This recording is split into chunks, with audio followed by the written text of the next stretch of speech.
Mina Rahimi was a devout Muslim, faithful in prayer and tradition but hollow inside. Then one rainy night, her car was crushed in a violent collision. Clinically dead for minutes, Mina's soul was pulled into a realm beyond time, where silence screamed and eternity waited. What she encountered next shattered her beliefs forever. A radiant figure appeared. Jesus, delivering a message she never expected. This is not just a near-death story. It's a confrontation with the truth that changed everything.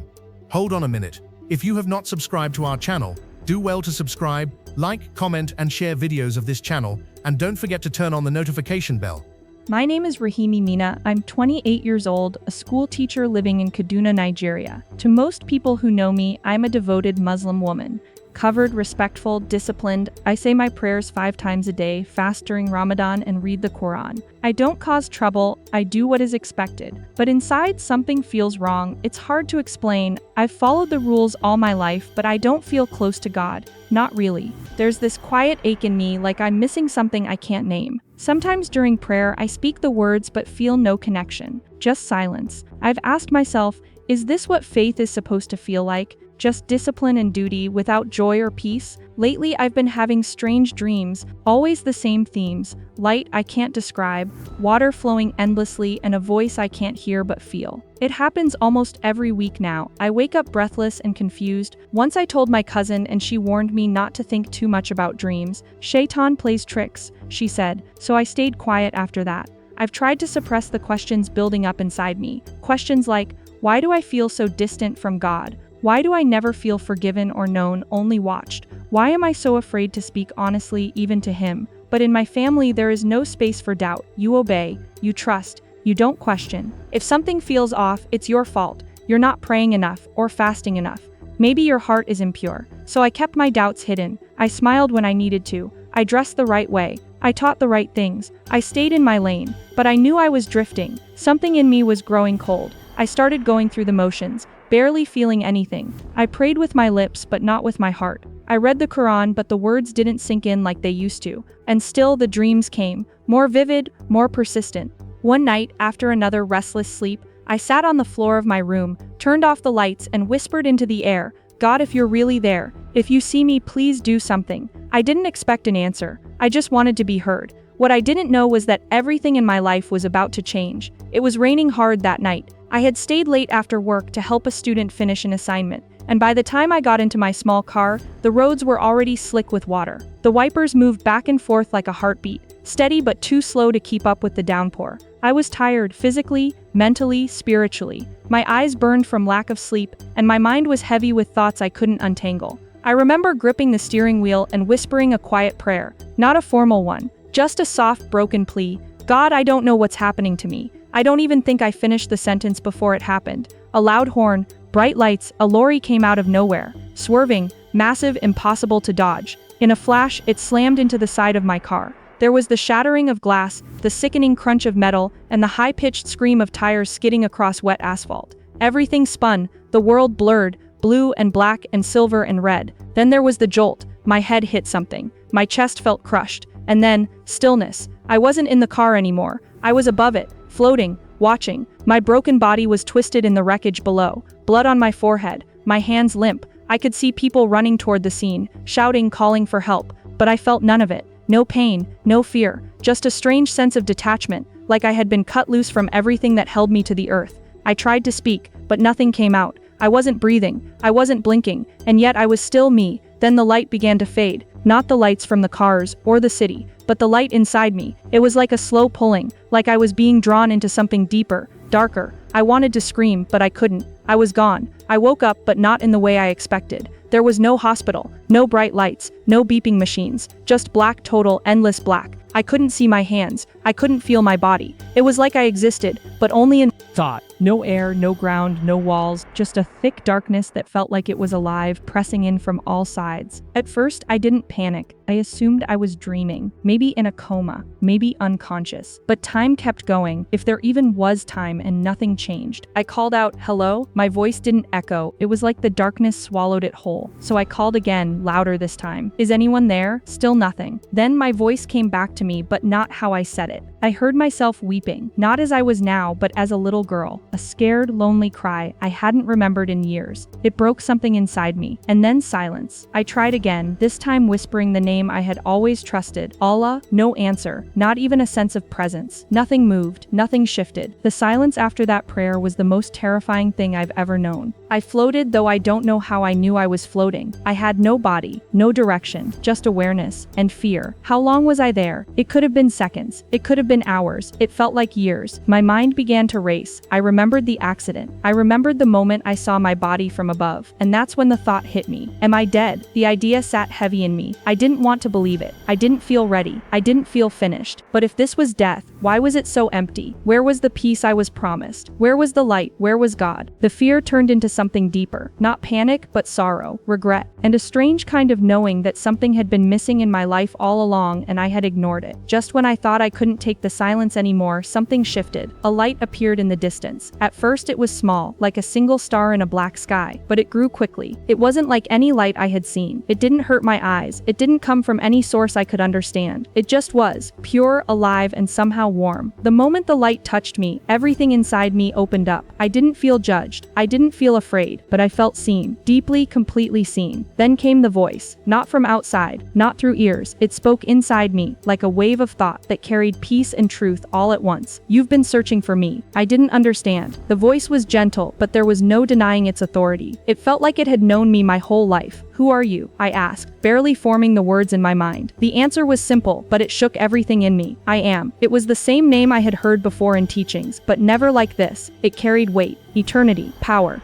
Are you Allah? I asked, hesitating, my whole worldview trembling. The voice didn't rush. It didn't argue. It simply responded, I am Jesus. Time stopped. My heart, if I still had one, felt like it froze. Jesus? That name had always been around, mentioned, respected in parts of my religion, but never in this way. Never like this. I wanted to run. I wanted to argue, but I couldn't move, because I knew. Somehow I knew he was telling the truth. In that light, all my doubts, all my fear, all my confusion, he already knew them. He wasn't asking me to understand everything. He was just showing me. He understood me. I wanted to deny him. I had been raised too, but nothing inside me could say he was lying. The light, the love, the truth, it was all too real, too strong. And then he said one more thing. I've loved you since before you called my name. Jesus didn't say anything for a moment. The light around us shifted, and suddenly I was standing, if you could call it that, before a house. It looked familiar, but I couldn't place why. It wasn't made of bricks or wood. It was made of things I recognized from my life: prayer beads, prayer mats, Quran verses on parchment, fast-breaking meals during Ramadan, all the things I had done faithfully. The house looked impressive, tall, decorated, even beautiful, but something felt off. Then Jesus spoke, still calm but direct. This is your life, Mina. Everything you built. I watched, confused. But I did all of this for God, I said, almost defending myself. I prayed 5 times a day. I fasted. I covered myself. I followed the rules. He didn't argue. He didn't condemn. He just looked at me with sadness, like a friend who had waited a long time to be heard. You followed the form, he said softly, but not the truth. Suddenly the house began to shake. A wind I couldn't feel touched it, and cracks appeared. The base, the very foundation, was nothing but sand. As I watched, the house began to collapse. Slowly at first, then all at once. The walls folded. The symbols of my devotion turned to dust. It all crumbled into nothing. I fell to my knees, crying out, but I tried. I really tried. I know, he said, kneeling beside me, but fear drove your worship, not love. You feared punishment more than you sought my heart. His words weren't cruel. They were true. I saw memories. Me praying, yes, but always in routine, always in pressure, always in silence afterward. I remembered the hunger during fasts, the rush to meet rules, the emptiness that followed. I realized I had never known him, not truly. I had memorized things about God, but I had never met him, until now. And now that I had, I saw it all for what it was: a house built on sand, strong in appearance, empty underneath. I sobbed, not out of guilt, but out of deep aching sorrow. I thought you were far away, I whispered. I was closer than your breath, he said, but you never asked who I really was. Jesus lifted his hand, and in it appeared a scroll, aged golden at the edges, glowing faintly with light I can't describe. He looked at me gently, and without a word, began to unroll it. At first I didn't understand what I was seeing, but then I noticed the handwriting. It was mine, slanted, uneven, from different stages of my life. Some of the lines were written like journal entries, others looked like rushed rushed scribbles, but every word was familiar, because they were mine. Why don't I feel anything when I pray? Does God even see me? Why was I born into a faith I don't understand? If I died tonight, where would I go? What if everything I believe is wrong? I covered my face with my hands and began to sob. These were thoughts I had buried so deep, even I had forgotten some of them. I never said them out loud, never wrote them in a diary. I never dared voice them, even to myself. And yet they were all here, every single one. You were always listening, I whispered through my tears. Jesus nodded slowly. Always. I never left you. I looked up at him. My face felt hot with grief and something else, relief. He wasn't angry. He wasn't disappointed. He just knew me and loved me anyway. You didn't know me, he said, but I always knew you. He ran his finger along the scroll, and as he did, the lines shimmered like tears catching sunlight. These were not doubts to condemn you, he said. They were cries for truth, and I heard them all. Something broke inside me, not like destruction, but like chains snapping. I remembered the nights I'd lie in bed, staring at the ceiling, silently begging for something more. I remembered walking home from school, wondering if God was even real. I remembered crying quietly in the bathroom so my family wouldn't hear. And now I knew, none of those moments were lost. Not one. He rolled the scroll up and held it to his chest. You are not forgotten, Mina. You never were. I wept harder than I ever had in my life. Not out of shame, out of wonder. Because for the first time in my life, I knew I was seen. The light faded and I found myself standing in what looked like a hallway with no end. Along the walls were windows like mirrors, but alive. As I stepped closer, I saw faces in them. Familiar ones. My father, my mother, my cousin Nadia, my childhood best friend Safa, even my younger brother. Their faces looked real, but something was wrong. They each wore a kind of veil.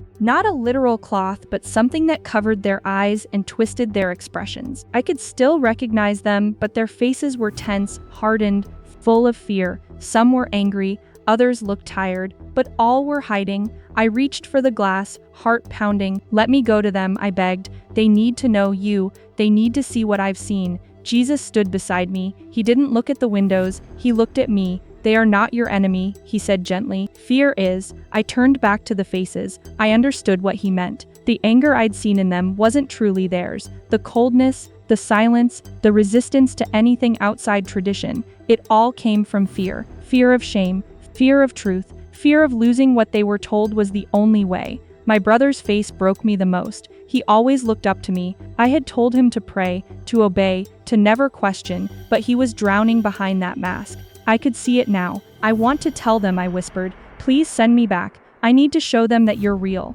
Jesus was quiet for a moment. Then he said, you will tell them, but not all will listen. Some will turn away. Some will call you lost, but give them the invitation anyway. Tears streamed down my face. How can I bear their rejection? His answer was simple. I bore it first. A new weight filled my chest. Not of shame, but of mission. I knew now that this experience wasn't just for me, it was for them too, for anyone still wearing that veil, still trying to follow God through fear, not love. They may not understand, he said softly, but they will remember your courage, and some will follow. I nodded, even though my heart trembled, because now I understand. Truth is not always welcomed, but it must always be offered. Jesus took my hand, and suddenly we were somewhere new. It was quiet, peaceful in a way I had never known. In front of us flowed a river, glowing with a light that shimmered like sunlight through clear glass. But it wasn't just water, it was alive. It pulsed, breathed, and moved like it knew me. Come, Jesus said. I hesitated. I looked down at myself. I still felt dirty, ashamed even.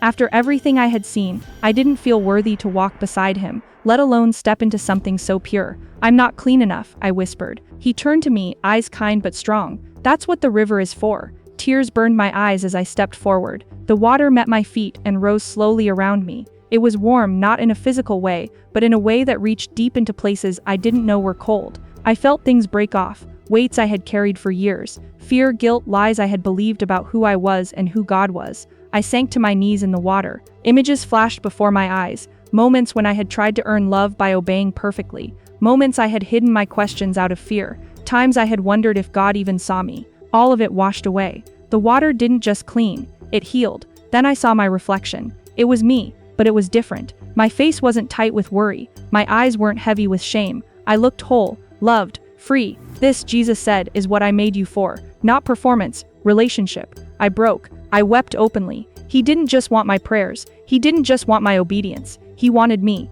All of me. My heart, my questions, my love. The river held me as I cried. And I didn't feel judged. I didn't feel like I had to say the right words. I just felt known, like I had finally come home. When I stood again, The weight I had carried my whole life was gone. I didn't have to strive anymore. I didn't have to prove anything. He loved me already, and that changed everything. The river faded away, and I stood on a high ridge that seemed to hang between two worlds. Below me I saw flashes of city streets, hospital rooms, classrooms, places I knew on Earth. A narrow path ran from where I stood down toward that busy, broken world. It glowed faintly as if lit from within. Jesus pointed to it. "Go," he said, "share what you have seen." My heart jolted. Share? With who? With whoever will listen, he answered. Not everyone will, but someone will. Images drifted through my mind. My mother pressing prayer beads between anxious fingers, my father reciting verses with proud certainty, my students repeating lessons because I told them to. I felt my chest tighten. They will think I'm mad. They may hate me.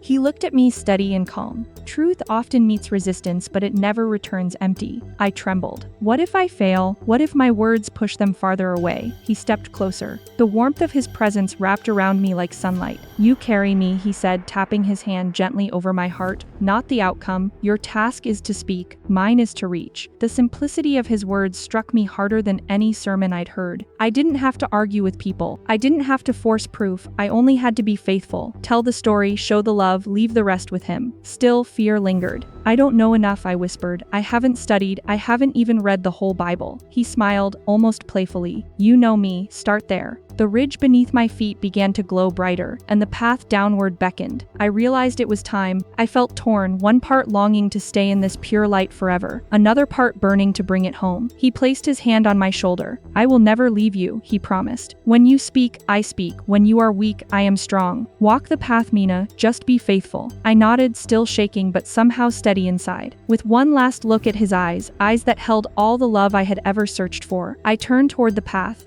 and I began the journey back. I woke up like I had been thrown from another world. My lungs gasped for air so sharply it hurt. Alarms blared around me. I heard someone scream, maybe a nurse, and another shout, "She's back, she's back." Bright lights stabbed my eyes. My chest aches like fire was spreading from inside. I could barely move, but I was alive. My vision was blurry, but the first word that came out of my mouth wasn't a cry. It wasn't a question. It was one name, Jesus. The room froze. A nurse's eyebrows shot up. A doctor glanced at another. They looked stunned, confused. One of them leaned in, asking me to repeat myself. I said it again, softer through cracked lips. Jesus. I saw a flicker of something in the nurse's eyes, fear or awe, I couldn't tell. But no one spoke. They just kept working on me, checking monitors, adjusting IV lines, but I knew that something unspoken had shifted. A few hours later, my family arrived. My mother burst into tears when she saw me awake. My father gripped the bed rail like he was holding the world together. My younger brother hovered near the back, quietly watching. I could see relief in their faces, but I also saw the questions they weren't asking out loud. I stayed quiet. What could I say? That I met Jesus, that he held my life in his hands, that he knew me better than I knew myself. Their hearts weren't ready for that yet, but my silence wasn't empty. I could feel the fire still burning inside me. A holy fire, a new awareness, like I had seen something that would never let me be the same again. My mother touched my forehead and whispered a prayer in Arabic. I closed my eyes, but my heart cried out in another name. Not out of rebellion, not to shame them, but because I had seen the truth, and now he lived inside me. I didn't know how I would explain it. I didn't know where it would lead, but I knew this much. I hadn't come back by accident. I came back with a purpose, and nothing could put out that fire. I couldn't sleep for weeks after leaving the hospital. Every time I closed my eyes, I saw him, Jesus. His eyes, his voice, the way he knew me. It wasn't just a memory. It was a calling that wouldn't leave me alone. But I was terrified, so I searched quietly. Late at night, I downloaded a Bible onto an old tablet no one used. I read slowly at first, my heart pounding with every verse, afraid someone might walk in. The words felt alive. They didn't argue or force, they invited. They whispered truth to my soul like I'd been starving, and didn't know it. I read about grace, about forgiveness, about a God who came close. I cried when I got to the part where Jesus wept. I had never imagined a God who would cry with us. My hunger grew deeper. I joined an online forum for former Muslims. I didn't post anything at first, just read stories, testimonies, people who had dreams, visions, people like me. I wasn't alone. The more I read, the more courage I gained. One night, I shared my story anonymously. I typed it all, everything I had seen, felt, heard. My hands were shaking as I hit submit. then I waited. Some comments were cruel, calling me a traitor, a liar, worse. I expected that. But others said they were crying as they read. Some asked me to pray for them. One woman said, I saw him too, but I thought I was going crazy. That moment changed something in me. My faith stopped being a private ache and started to become a quiet fire. I wasn't following a religion anymore. I wasn't converting to impress anyone. I was responding to a person who met me in my darkest place. A savior who didn't just offer rules, he offered his heart. I memorized verses. I prayed in whispers, not out of fear of being punished, but out of love for the one who had already rescued me. I was still hidden, still in my family's house, still wearing the same clothes, saying the same greetings, but something in me had shifted forever. I wasn't just Mina anymore. I belonged to Jesus. It took me months to build the courage. I'd rehearsed the conversation in my head 100 times. How to soften the words, how to explain, how to answer the anger I knew was coming. But nothing prepares you for the real moment. One evening during dinner, I looked across the table at my parents, my father talking politics, my mother serving rice like always, and I knew I couldn't live a double life anymore. I need to tell you something. They both stopped and looked at me. I had a dream when I was in an accident. I saw Isa, Jesus, silence. My father frowned. You mean a prophet? I swallowed hard. No, I saw him as Lord. He spoke to me. He saved me. I've been reading the Bible. I believe he's the truth. My mother dropped her spoon. My father's face turned red. He stood up slowly and shook his head. You've been brainwashed, he said. No, I've been found. What followed was shouting, tears. My younger brother walked out of the room. My mother sat in the corner, quietly weeping. My father said I had betrayed everything we stood for. That night they told me I needed to leave. So I packed a bag and went to stay with a Christian woman I met through the online group. I cried myself to sleep that first night, but I wasn't alone. For the first time I felt peace even in pain. In the weeks that followed, something strange happened. My sister, who had barely spoken during the argument, sent me a message. I want to hear more about what you saw. Then a cousin. Then a former school friend who had seen my anonymous post online. I began sharing my testimony, quietly at first, then on a podcast, then at a small house church. Every time I told the story, it was like I was reliving it. Not the fear, but the rescue. The moment Jesus pulled me out of that darkness. The moment light found me in the middle of my questions. I said it over and over again. Wherever I went, religion kept me afraid. Jesus set me free. I died searching for truth, and I met the one who is truth. There are still days I miss my family. Still moments when fear tries to creep back in. But then I remembered his voice, his eyes, his mercy. I am not trying to win arguments. I'm offering what was freely given to me, an invitation to know the living God. I used to think doubt was a sign of weakness. Now I know it can be the doorway to grace. Because I doubted, I searched. Because I searched, he answered. So if you're reading this and wondering, questioning, aching for something more, don't be afraid. Jesus meets people in the dark. He met me. And if he could meet me in my questions, he can meet you too.